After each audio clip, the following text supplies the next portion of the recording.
Hello, this is another tutorial for my students, namely my Continental Knitting students. As promised, here are the little tips that I thought I would share with you. First of all, I just wanted to recap on how to wind the yarn around your fingers. So you have your palm up, yarn to the back, yarn to the front, and just scoop the yarn onto your index finger.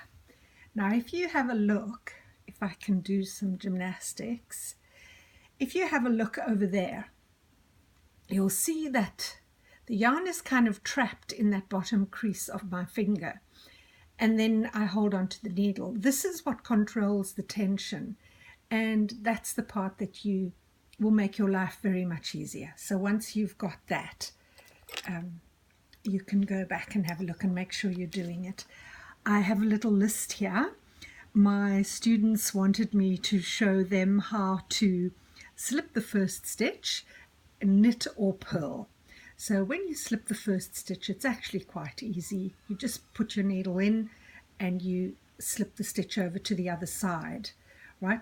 If you've pulled this yarn out too much, just wrap it around your finger once to make it easier. So that was the knit stitch. I don't know what's happened here. There we go. And then the one that was a little bit more difficult was how to slip a purl stitch. So what you do is you just put the yarn in front of your needle and then slide your needle into the next stitch and slip it off. And there you have it. And that's your purl slide off.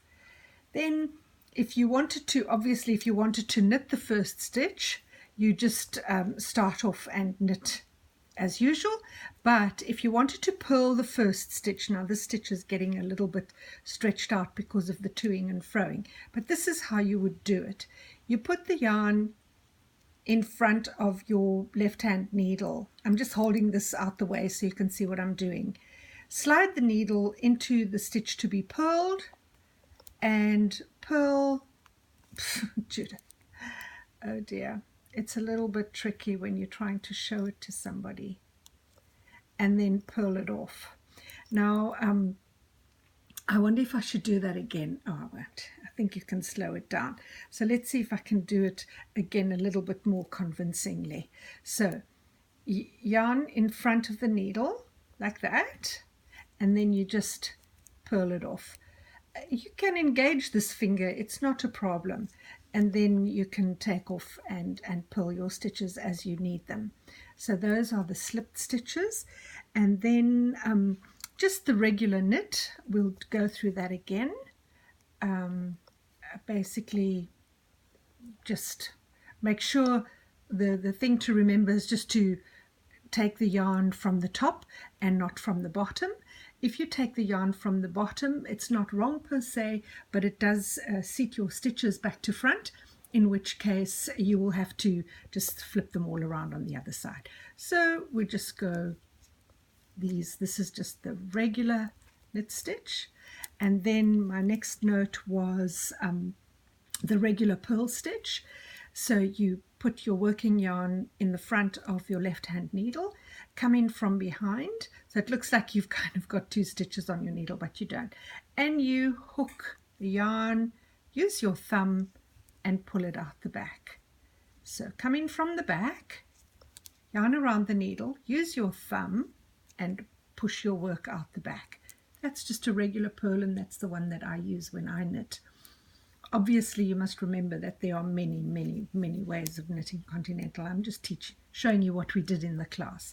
Then we're going to do the Norwegian purl, which is you keep your yarn. You don't move your yarn backwards and forwards, but you come in behind the yarn as if to purl. Now you swing your working needle to the back. You pick up the yarn and you swing it back, and then you complete purling the stitch. So come in from the back, as if to purl, swing your working needle to the back of your work, pick up the yarn, swing the needle back, and then finish purling. Okay? Then I was regular, and then there's a cheats purl which I use when I'm working with two colors, because I find that holding the yarn up here with using two colors, I have to take some, I have to make space. So this is the cheats way of purling. If when you're doing color work and you have to do a color work purl row, so you've got one color in this hand and here's your other color. So basically what I do is just that. So I just purl like that. There we go. If that's what you want to do for even a regular purl, that's absolutely no problem. Okay, so that was the cheats purl. Then one of my students wanted to show me how to flip from knit to purl, right? So I'm going to knit 2 stitches and then I'm going to purl 2 stitches. So basically all you do is you still move the yarn backwards and forwards, but you don't have to actually make a motion. So knit stitch, that's just 1, 2 knits. When I purl, I just do that and purl. And then when I flip back to the knit, it just goes to the back of the work. Yeah? So I'm going to switch to purl. I just bring the yarn forward and I purl. There we go. So that's that one. And then the wrap and turn. So I'll just go, okay, I'm going to wrap and turn now. There we go.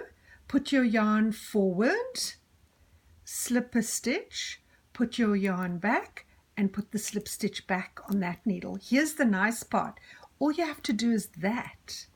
You don't even have to really put the yarn down. So then you'll just take off from there. 1, 2, so like this. And then we're going to wrap and turn another stitch. Put your yarn forward, slip the stitch, put your yarn back, put the slip stitch back on your needle, flip your work around, and just put your yarn wherever it needs to be. So let's just get to where the wrapped stitch is. So we've just come to the wrap stitch now. All you do is you pick up the wrap, like with any wrap stitch, pick up the wrap, pick up the yarn that you've just knitted, and you knit that together with the wrap. There we go, and that's done.